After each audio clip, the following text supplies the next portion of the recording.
1. Your entire life can change in an instant. So instead of passively taking what you have for granted, be grateful for it and do whatever good you can with it. When I was 27, I flew off a bike and blacked out on the street. In an instant, I fractured my spine and tore the main ligament in my knee. In an instant, the entire trajectory of the next year of my life changed. Earlier this year, the third largest explosion in human history rocked my home city of Beirut.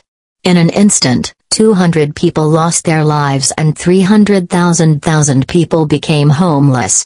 I could have easily been one of them. We often forget that death hangs over us, it lingers in the space we cannot touch, and in the blink of an eye, in the flash of a second, it can capture us and strip us bare of the most precious blessing of all, the gift of being alive.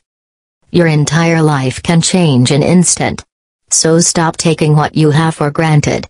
Instead, be grateful for it, and do whatever good you can with it. 2. It's okay to feel lost sometimes. The truth is that you owe nothing to your younger self, but you owe everything to your present self.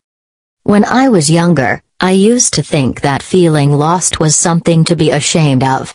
Now I realize it's the normal course of life because life is not a straight line that goes from A to B. It's a canvas of circles and waves, ups and downs, highs and lows. It's a journey of self-discovery and creation. We paint it with a set of colors and then restroke it with another.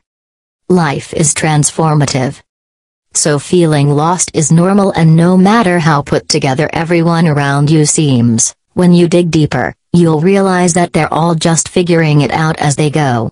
Every business owner is constantly trying to figure out how to reach more customers. Every couple in a relationship is constantly trying to figure out how to keep it working, and every new parent is constantly trying to figure out how to maneuver their way through parenthood.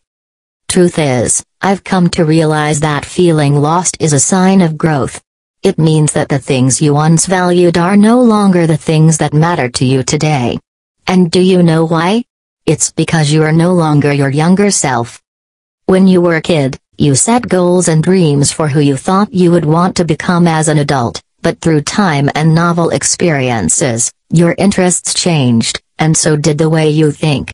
Now I've realized that the previous ideas I had for my future self no longer resonate with the ideas I have for my present self today. The same applies to you. The person you are today is not responsible for being the person you once thought you would want to become. The person you are today is solely responsible for the adult you want to be today. You owe nothing to your younger self, but you owe everything to your present self. So it's okay to feel lost or feel like you don't know what you're doing with your life. You're not expected to have it all figured out because it's a process. What's important, however, is that you don't use being lost as an excuse to sit in stagnation. What's important is that you toil in the language of action more than that of contemplation and thought. 3. Action breeds more clarity than thought, so you can't think your way into a new life, you have to act your way into one. How do you find out what you actually want in life? You lean into what you think you want and take action toward it. That's the best answer I can give you, because here's what I've learned: action breeds more clarity than thought. I spent the majority of my teen years thinking that what I wanted to do with my time on Earth was to become a CEO of a multinational firm until I joined a corporate conglomerate and realized, that's not what I want. A few years later, I spent the majority of my time at Google dreaming of becoming an entrepreneur and building the next big unicorn startup, until I launched my own company and realized, that's not what I actually want. Action breeds more clarity than thought because, at the end of the day, you will only learn, improve, and figure it out by doing. You'll learn how to cook by cooking. You master the art of writing by sitting down to write every day. When you lean into your curiosity and walk the path, you will gain experience, and the answer to what you actually want will reveal itself to you as you work toward what it is you think you want. All you need, then, is a direction to move into. All you need is the where, not the how. Once you begin to walk the path and trust the process, the answers begin to reveal themselves to you, and the way begins to appear. That's why you can't think your way into a new life, you have to act your way into one. 4. Chasing happiness will lead you to misery until you realize that happiness is the way. A few years ago, at a campsite in a music festival, I met a woman in her early 30s who told me that she had yet to find happiness in her life, that she was still chasing and looking for it. Unfortunately, I used to think the exact same. Perhaps that's because modern society conditions us to believe that happiness is a destination we arrive at, the promotion that will wash away all our problems, or the freedom we will obtain from leaving a 9-to-5 job. So we now live with this idea: when X happens, I'll be happy. I lived the entirety of the past decade cultivating this toxic mentality, and it affected every major decision I made in my life. I was always chasing the next big thing, in constant pursuit of what's next, never truly indulging in the fullness of what I already had right here, right now. Here's what I want you to realize: happiness is not a paradise island we must go looking for. No. Happiness is a deep-rooted rose of contentment that you carry with you everywhere you go, and you are the one who chooses whether or not to water it every morning upon waking up. Your happiness and well-being have nothing to do with how well you think you're doing, how far into the journey you've crossed, or what's coming next. Your happiness and well-being have everything to do with how present, accepting, and content you are with all that is, right here, right now. As per the words of Thich Nhat Hanh, there is no way to happiness, happiness is the way. If you fail to appreciate this sentiment and continue to chase the big elusive dream of a distant happy future, then you'll never experience the self-worth and contentment that can be found in this very moment.